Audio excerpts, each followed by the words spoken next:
You're on your way to enjoying clean, filtered water directly from your fridge or freezer.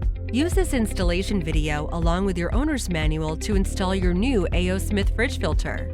Before you begin, make sure you read the owner's manual in its entirety for all warnings and details on special circumstances. Let's begin.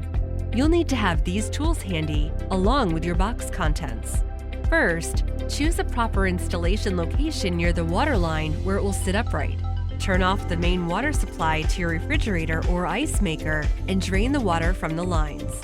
To make space for your filter, cut and remove a 2.5-inch section of your water supply tubing. Connect your supply lines. Insert the tubing from the water supply into the inlet side. Then, insert the tubing from the refrigerator into the outlet side.